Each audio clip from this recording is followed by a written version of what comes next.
Hey friends, welcome back to Seed and Sparrow Homestead and welcome back to my kitchen. We have another full day of food preservation that is going to be happening. As you saw, I was pulling out a whole bunch of beef from my freezer.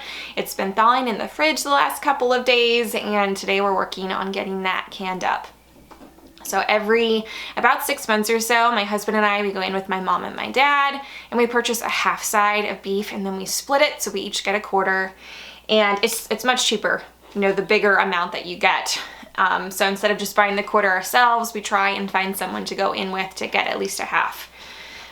So anyways, we just placed another order for a half side, which will be coming in the next week or two. So I needed to clear out my freezer space to accommodate for all of that meat coming. So I probably have about 15 to 20 pounds of roasts here, maybe even more than that. They're not labeled for weight. And this is just what's left over from our last quarter side. I am planning on mainly canning this just as cubes, plain. It's super versatile. I can use it in a ton of different ways.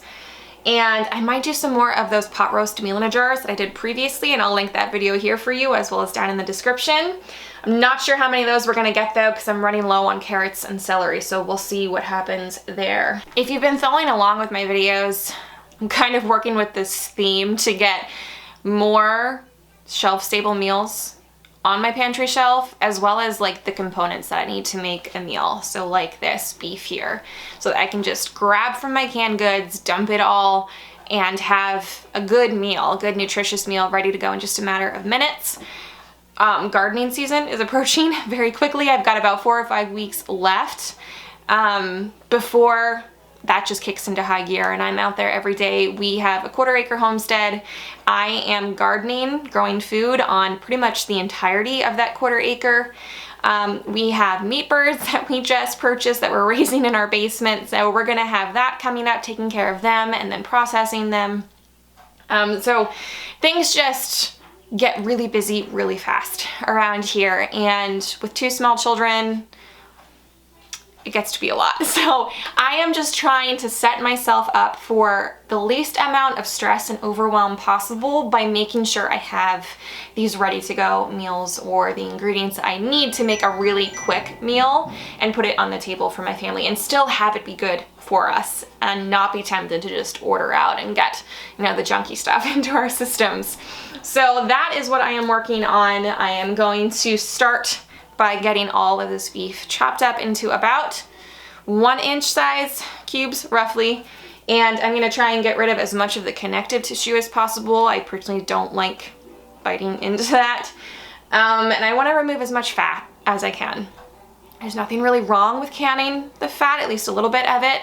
If there's too much though, that can affect your jar's sealing. If any of that fat gets up between the lid and the rim of the jar, then it can prevent your jars from sealing, or it could seal, but it might not be a really strong seal, and then you'll have things going bad on the shelf. So I don't want that to happen.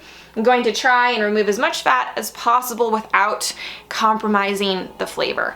So I'm gonna get started on that now, and then we will get rolling with this day of pressure canning beef.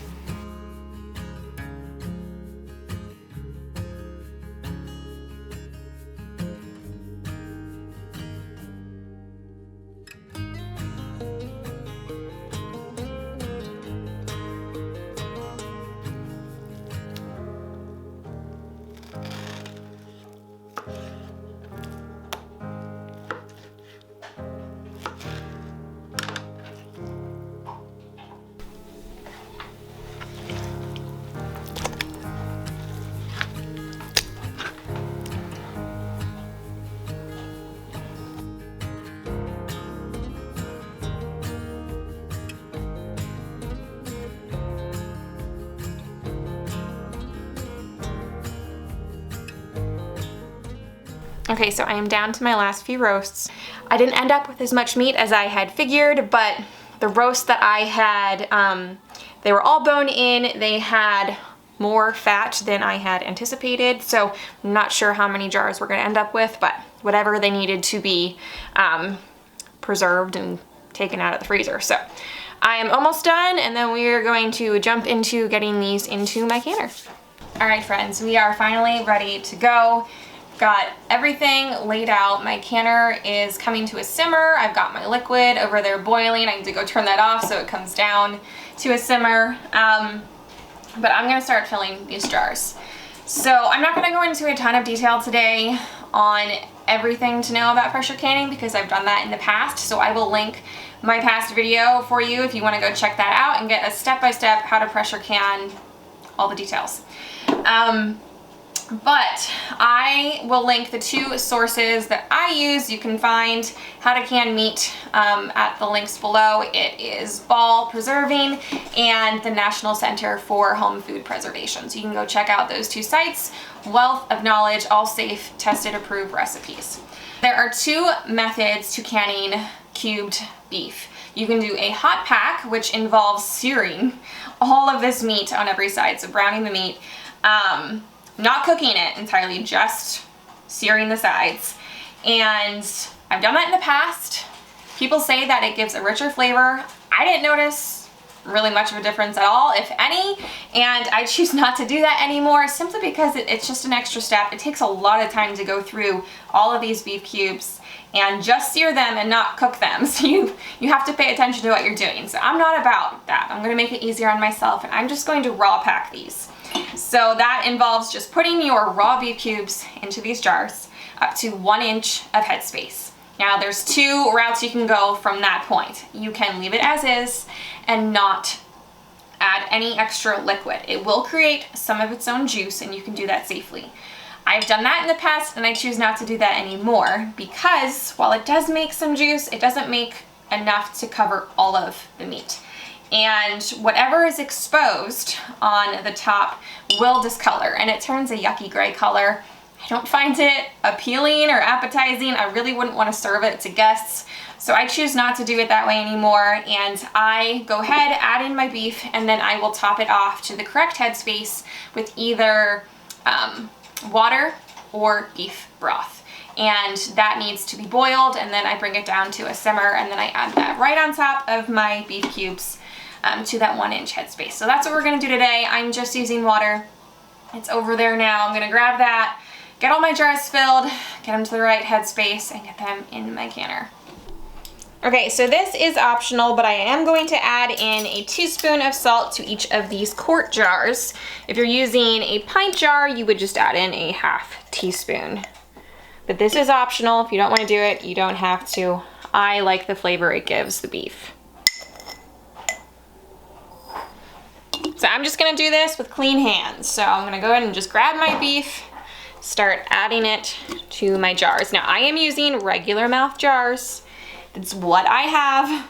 I would prefer to use wide mouth, but I don't have any extras right now. So we're just working with what we've got. Regular mouth will do just fine.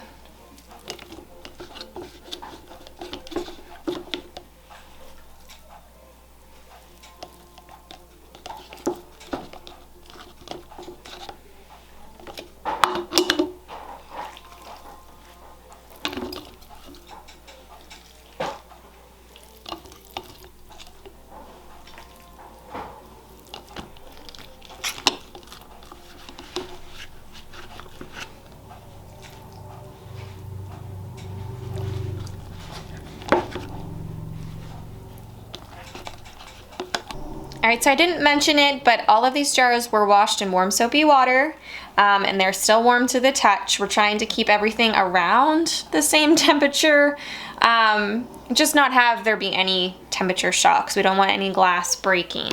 So I have my water back here, which was boiling. It's now much cooler. I'm just gonna add this in here. It's not gonna take very much.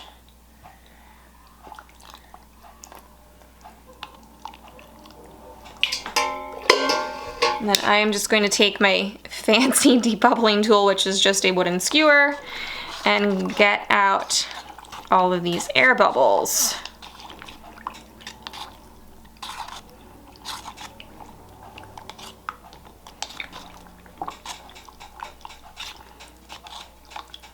And as you can see, once we get those air bubbles out, the level does lower here a little bit, so we're gonna add in some more water to that 1-inch line.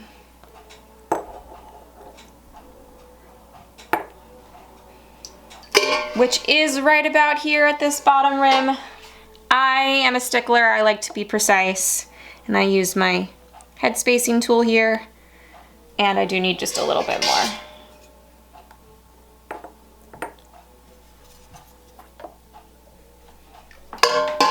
And that's perfect, and we're just gonna keep on working through the line. Okay, now I'm just gonna go in, I'm going to clean off the rims. Just have some white vinegar on this towel here. Make sure there's no food residue.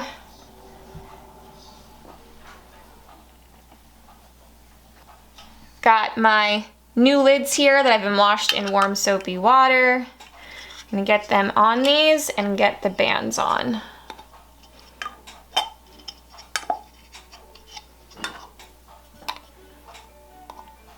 So we just make sure they are centered, put the band on, and tighten to fingertip tight.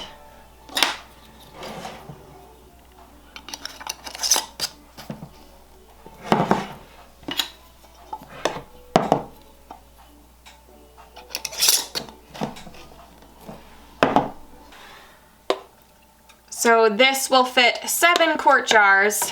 I am going to have to do 2 rounds. It looks like I'm probably gonna do just 1 round of the plain beef cubes, and then with the rest of the meat I have, I am going to do some more pot roast in a jar.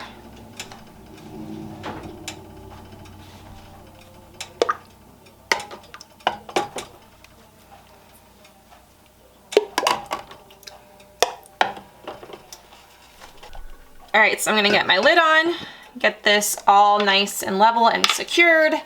I am going to bring this up to a boil, and then I am going to allow it to vent for 10 minutes before adding my weight. So I will see you in a little bit. All right, it's venting. So now I am going to set the timer for 10 minutes before adding my weight.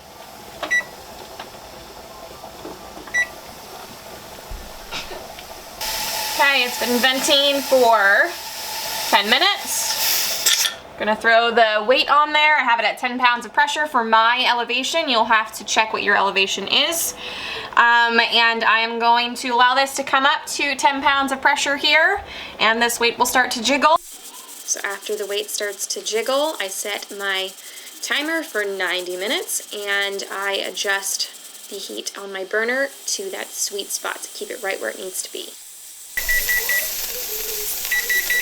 Okay, our 90 minutes is up. I just turned off the burner, and I'm gonna allow this to come back down to 0. And I'm not touching anything. And once it gets down to 0, and it has stayed that way for 5 to 10 minutes, we'll go ahead and remove that weight. After I remove the weight, I wait an additional 10 minutes, and then I go ahead and I start to remove the lid.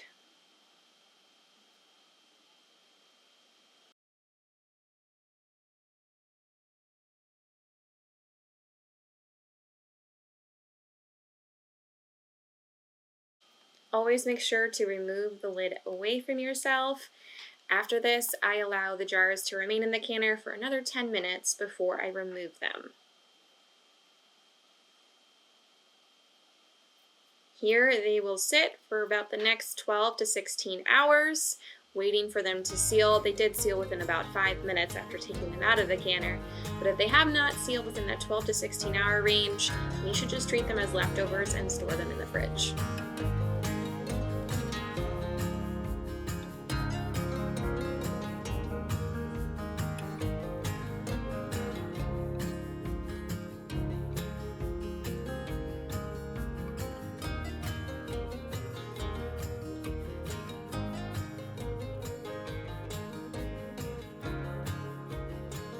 All right, it is the next day.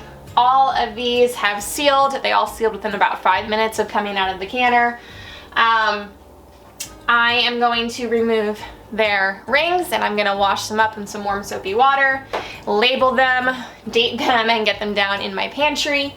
I ended up with 7 quart jars of the cubed beef and 3 quart jars of the pot roast meal in a jar. So for 20 pounds of roasts, I'm pleased with this.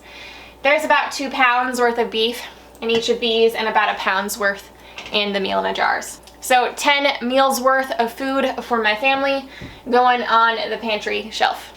Okay, so we're down here in my basement pantry, and I apologize. There are meat birds in the background, like I said, and they're quite noisy, so sorry for the background noise. I just wanted to address something really quick, a few questions that were asked about why I remove the rings from my jars prior to storing them. So the purpose of this ring here is really only to keep this lid in place during the canning process. After this lid has sealed, the rings serve no purpose. And by keeping them on in storage, you could be missing a jar that is no longer sealed properly. Every once in a while I go through all of my jars and I will just tap the lids. You can hear there's a distinct difference in the sound of ones that are still sealed and ones that are not. And occasionally it just happens. I had 2 the other day that were from 2020 that were no longer sealed. So that is why I do not keep my bands on my jars in storage. I will use these though for dry storage and things like that. So I'm gonna get all of my things here on the shelf.